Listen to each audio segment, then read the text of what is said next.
এলাম পরবর্তী ক্লাসে। আগের ক্লাসে আমরা ব্যাঙ্ক ওভারড্রাফট ব্যালেন্সের ক্যাশবুক ধরে রুলস বুঝিয়েছিলাম। আজকে আমি ব্যাঙ্ক ওভারড্রাফটের পাসবইয়ের ব্যালেন্সের রুলসটা বোঝাবো। ফরম্যাটটা সেম হবে, in the books of dot dot bank reconciliation statement, এটা অ্যাকাউন্ট নয়, ডেবিট ক্রেডিট হবে না, as on dot dot serial number particular amount rupees. Bank overdraft balance as per passbook, এটা প্রথমে ব্যালেন্সটাকে আউটার কলমে লিখতে হবে।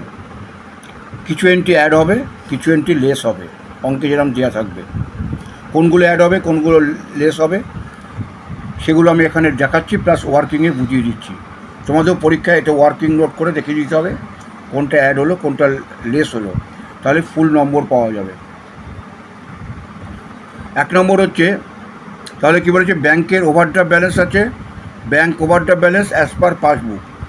পাসবই অনুযায়ী আমাদের ওভারড্রাফট ব্যালেন্স আছে। ওভারড্রাফট মানে হচ্ছে জমার থেকে যে অতিরিক্ত টাকাটা, মানে দেনার ব্যালেন্স। এটা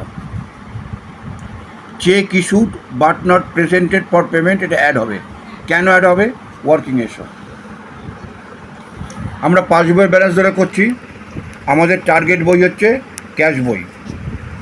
তাহলে চেক ইস্যু করলে কি হয়, ওভারড্রাফট আছে, ক্যাশ বই চেক ইস্যু করবে, সঙ্গে সঙ্গে কী করবে, যাকে চেক দিয়েছে এটাকে ক্যাশ বইয়ের ওভারড্রাফট আছে, তাহলে ওভারড্রাফট বেড়ে যায়, মানে দেনা বেড়ে যায় বলে ক্যাশ বই এটাকে অ্যাড করবে। তাহলে আমরা পাসবই ধরে করছি, ক্যাশ বই যদি দেনা বাড়িয়ে দেয়, অ্যাড করে দেয়, তাহলে পাসবইকেও অ্যাড করতে হবে। এই কারণে cheque issued but not presented for payment add হলো। নেক্সট হচ্ছে অ্যাড হবে ব্যাঙ্ক ইন্টারেস্ট। কেন হবে? Working note. পাসবই, ক্যাশ বই টার্গেট বই। ব্যাঙ্ক ইন্টারেস্ট করে কী করেছে, ওভারড্রাফট ব্যালেন্স, ব্যাঙ্ক যখন ইন্টারেস্ট দিয়েছে, ইন্টারেস্ট দিয়ে যে ওভারড্রাফট ছিল, মানে দেনা ছিল, সেটাকে লেস করে দিয়েছে। কারণ ইন্টারেস্ট জমার উপরে দেওয়া হয়, জমা দিয়েছে মানে ওভারড্রাফটটা কমে গেছে, লেস হয়ে গেছে। কিন্তু ক্যাশ বই এটাকে লেস করেনি, কারণ ক্যাশ বই খবর পায়নি, ইন্টিমেশন পায়নি, ক্যাশ বই লেস করেনি। তো টার্গেট বই ক্যাশ বই লেস করেনি, পাসবইকেও এটাকে অ্যাড করতে হবে। Next, direct deposit by a customer. একজন কাস্টমার ব্যাংকে ডাইরেক্ট টাকা জমা দিয়েছে। তো আমাদের ওভারড্রাফটের ব্যালেন্স, এটা পাসবই, এটা ক্যাশ বই হচ্ছে টার্গেট বই। ডাইরেক্ট ডিপোজিট করেছে, ডাইরেক্ট ডিপোজিট করলে ওভারড্রাফটের ব্যালেন্স, পাসবই ওভারড্রাফটটা কমিয়ে দিয়েছে, লেস করেছে। ক্যাশ বই ইন্টিমেশন পায়নি, খবর পায়নি, ক্যাশ বই লেস করেনি। টার্গেট বই ক্যাশ বই, পাসবই লেস করেছে, ক্যাশ বই লেস করেনি, তাহলে অ্যাড করতে হবে। এবারে লেসের এন্ট্রি, 3টে এন্ট্রি করলাম, এটা যোগ করে আউটার কলমে দিয়ে দিলাম, এই দুটো যোগ করে আউটার কলমে রাখলাম। এবার লেসের এন্ট্রি, কী লেস হবে, cheque deposited but not credited, এটা লেস হবে। কেন হবে? Working note. এই পাসবই, এই ক্যাশ বই টার্গেট বই।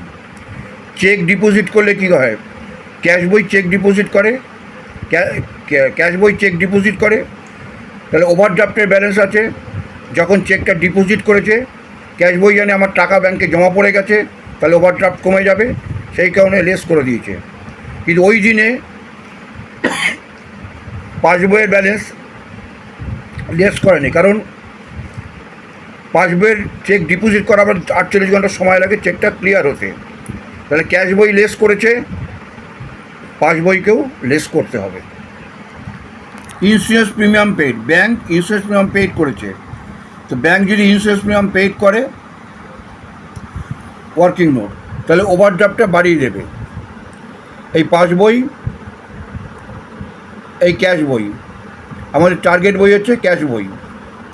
ইন্স্যুরেন্স প্রিমিয়াম পেইড করে ওভারড্রাফটটা পাসবই অ্যাড করে দিয়েছে। কাউকে ইন্স্যুরেন্স প্রিমিয়াম দেওয়া মানে খরচা করা, তা খরচা হলে ওভারড্রাফট বেড়ে যাবে, অ্যাড করেছে। ক্যাশ বই এটাকে অ্যাড করেনি, সেই কারণে এটাকে পাসবইকে লেস করতে হবে। নেক্সট, ব্যাঙ্ক চার্জ, যে কাস্টমারকে সার্ভিস দেয় তার উপর চার্জ নেয়। ব্যাঙ্ক চার্জ করলে এই পাস বই, ক্যাশ বই, টার্গেট বই। তাহলে ব্যাংক চার্জ করলে কী করবে? ওভারড্রাফটটাকে অ্যাড করেছে কিন্তু ক্যাশ বই অ্যাড করেনি, সেই কারণকে ব্যাংককে লেস করতে হবে। চিনকান অ্যামাউন্ট যোগ করতে হবে, যোগ করে আউটার কলমে দিতে হবে, এই দুটো ব্যালেন্সকে টানতে হবে, বিয়োগ করে যেটা বেরোবে সেই ব্যালেন্সটা হবে bank overdraft as per cash বুক। আমরা ওভারড্রাফট অ্যাজ পার পাসবুক যেটা করেছিলাম, ব্যালেন্স বেরোবে ওভারড্রাফট অ্যাজ পার ক্যাশ বুক। এই ক্যাশ বুকের ওভারড্রাফটের ব্যালেন্স আমি, পাসবুকের ওভারড্রাফটের ব্যালেন্স আমি বোঝালাম। ভিডিওটা ভালো লাগলে লাইক করবে, শেয়ার করবে, সাবস্ক্রাইব করবে এবং নোটিফিকেশনটা অন করে রাখবে। পরের ভিডিও আপলোড হলে সবার প্রথমে তোমার কাছে গিয়ে পৌঁছবে।